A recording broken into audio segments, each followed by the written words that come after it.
अस्सलाम वालेकुम दोस्तों, कैसे उम्मीद करता हूँ कि आप लोग ठीक ठाक और फिट फाट होंगे।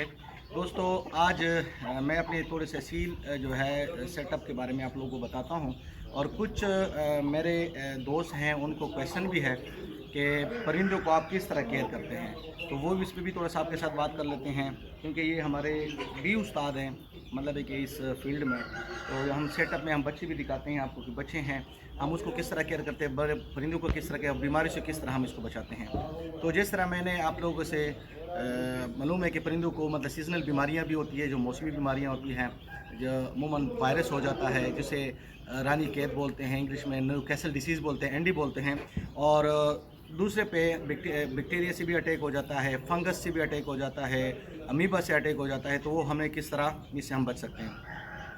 तो आप लोगों ने अगर फर्स्ट टाइम आप लोग अपने फ्लॉक में फ्री रेंज में आप परिंदे फिरा रहे हैं, आपके खुले फिर रहे हैं, तो आपके ऊपर वायरस का अटैक बहुत ज़्यादा हो जाता है, यानी मतलब आपकी बायो सिक्योरिटी इतनी टाइट नहीं है। तो करना आपने क्या है कि इनिशियली अगर आपने कोई वैक्सीन नहीं की, तो आप जो है ना लाइव वैक्सीन करें, यानी एंटी लसोटा करें। तो क्योंकि ये जो ही परिंदे के क्योंकि हम जो पानी में देते हैं, ओरली ये पीते हैं लाइव वैक्सीन, तो ये जो है परिंदे जो है ना के अंदर जाती है, फ़ौरन एक्टिव हो जाते हैं, और परिंदों की मतलब है कि तहफ़्फ़ुज़ में ये अपना काम शुरू कर जाती हैं। अगर मतलब है कि आप तारुली मतलब है कि परिंदे की वैक्सीन तारुली कर रहे हैं, अगर आपने फिर इनिशियली आप लाइव वैक्सीन करें, फिर मैं बाद में आपको रिकमेंड करूँगा कि हर 3 महीने बाद आप जो है ना गैलीमॉन किल्ड वैक्सीन करें। सही है, इससे आपका जो है ना आपके वायरस से अटैक से बच जाएगा। अगर मतलब है कि कहीं आपसे आउटब्रेक हो जाता है, मतलब है कि बीमारी आ जाती है रानी कैद की, तो आप उसको किस तरह परिंदे को संभाल सकते हैं। तो यहाँ पे हमें परिंदे की मैनेजमेंट की ज़रूरत है। मैनेजमेंट का मतलब है कि हम परिंदे की संभाल करेंगे। तो इनिशियली ये जो है ना अटैक करता है किस इस पे, इसके निज़ाम पे, यानी जो परिंदा हरी हरी बीटें शुरू कर देता है, सब्ज़ बीटें देता है, तो ये समझ लें कि ये वायरस का अटैक है। दूसरे नंबर पे ये आ जाता है, स्टेप 2 में आ जाता है, ये इसके निज़ाम तनफ़ुस यानी सांस लेने के अमल में ये अटैक कर जाता है। परिंदा सांस लेने में दुश्वारी महसूस करते हैं, मुंह खोल के जो है ना सांस लेता है। और थर्ड स्टेज में परिंदा जो है ना पैरालाइज हो जाता है, मतलब है कि उसके लकवा हो जाता है, गर्दन सर मरोड़ता है, पाँव से चल नहीं सकता। ये थर्ड स्टेज है। लेकिन जो अच्छा परिंदा परवर होता है, वो सुबह उठ के परिंदों के बीटों के ऊपर अपनी नज़रसानी करता है कि मेरे परिंदे की हेल्थ स्टेज क्या है। अगर वो नॉर्मल बीटे कर रहे हैं, तो आप जो है ना उसको दाना शाना खिलाते रहें।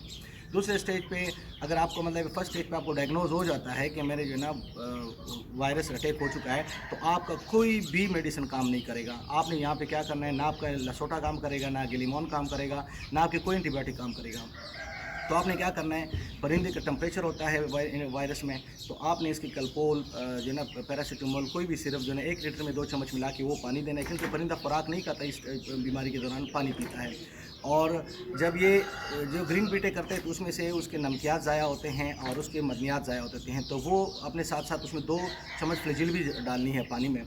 तो ये क्या होगा कि परिंदा जो है वो उसके नमकियात भी कंट्रोल होंगे, परिंदा जो है ना अपने उसकी तंदुरुस्त मतलब है कि सेहत में रहेगा, मतलब है कि मेंटेन रहेगा, उसका टेम्परेचर भी डाउन होगा और मतलब उसके नमकियात भी ज़ाया नहीं होंगे। तो क्योंकि हर वायरस का एक अपना टाइम होता है, जिसको इंक्यूबेशन टाइम बोलते हैं, तो उसमें से 7 दिन से 14 दिन तक परिंदे में वायरस होता है, तो ये खुद बहुत उसको वो कर ले जो है ना बच जाएगा। लेकिन अगर आपकी गफलत हो कि स्टेज 2 में चला जाता है, तो आपके लिए रिकवरी के चांसेस कम हो जाते हैं। अगर स्टेज 3 में चला जाता है और परिंदा आपका रिकवर भी हो जाता है, तो उसमें से या तो वो बूथ डालना छोड़ देगा, या आपको मादी अगर होगी तो अंडों से बंद हो जाएगी। तो मतलब ये आपके कॉन्सिक्वेंसेस फिर आपको भुगतने होंगे। तो ये जो है ना आप लोगों को ज़रूर ख्याल रखना होगा। और दूसरी मैं बात करूँगा कि अगर आपके परिंदा सफ़ेद बीटे करते हैं, तो समझ लेना कि उसको जो है ना बैक्टीरिया का अटैक हो चुका है, तो इसमें परेशान होने की ज़रूरत नहीं है। उसमें आपके वायरस में आपके 90% बर्ड जो है ना ज़ाया हो सकते हैं, लेकिन 10% रिकवरी है। लेकिन इसमें से आप 90% अपने परिंदों को रिकवर कर सकते हैं। बैक्टीरिया में अगर सफ़ेद बीटे करते हैं, तो समझ लो बैक्टीरिया का अटैक हो चुका है। तो आप कोई भी अच्छा सा एंटीबायोटिक जो है ना ऑगमेंटिन ले सकते हैं, सेफेक्साइम ले सकते हैं, लेकिन मैं आप लोगों के लिए रिकमेंड करूंगा कि सेफेक्साइम एक सेफ ड्रग है, तो आप उसको जो बच्चों को देते हैं वो मेडिसिन वो जो है लेना है पाउडर, और उसमें जो महसूस लाइन होती है उसके ऊपर पानी मिनरल वाटर मिला के उसको हिलाना है। एक सिरप बन जाएगा। आपने 3 ٹائم 2 سے 3 4 ڈراپ جو ہے نا اس کو ڈال سکتے ہیں، صبح دوپہر اور شام. تو اسی طرح آپ اپنے پرندے کو بچا سکتے ہیں. اور کوشش کریں کہ پرندے کو جو پانی پلائیں جو پئیں تو وہ اپنے برتن جو ہے نا انڈیلنے ہیں، دھوپ میں رکھنے ہیں تاکہ فنگس کا بھی خطرہ نہ ہو. اور جو اگر آپ خوراک سٹور کرتے ہیں تو کوشش کریں کہ اس میں 1 چمچ ہلدی بھی ملائیں. تو اس سے کیا ہوگا کہ اس میں اس خوراک میں اسٹور خوراک میں ہوا میں نمی ہوتی ہے تو اس نمی میں فنگس گرو کر سکتا ہے. تو وہ جو ہے نا ہلدی جو آپ نے ملائی ہوگی خوراک میں اسٹور خوراک میں تو وہ اس کو فنگس کو گرو نہیں کرنے دے گا. صحیح ہے. تو یہ ہمارا ہو گیا آپ لوگوں کے لیے پرندوں کے سنبھال میں. اب میں آپ کو دکھاتا ہوں. بچے آ جائیں، کیمرہ مین آ جائیں. یہ دیکھیں، یہ بچے دکھائیں. یہ دیکھیں ماشاء اللہ یہ سیل چوزے ہیں ہمارے. صحیح ہے، دیکھ لیا آپ لوگوں نے. تو اس کی ہم نے ویکسینیشن کی ہے. صحیح ہے. تو اس کو ہم جو ہے نا یہ بھی دیکھیں تھوڑا سا اس سے بڑے ہیں. صحیح ہے، یہ بھی دیکھ لینا ماشاء اللہ. یہ بھی دیکھ لینا، یہ بچے دکھا لینا. یہ بھی پہلے والے کی طرح. اچھا یہ آپ کو ہم نے دکھا دی اور وہ بچے بھی دکھا دینا جو کہ تقریباً اب جوانی کے سٹیج میں آ چکے ہیں.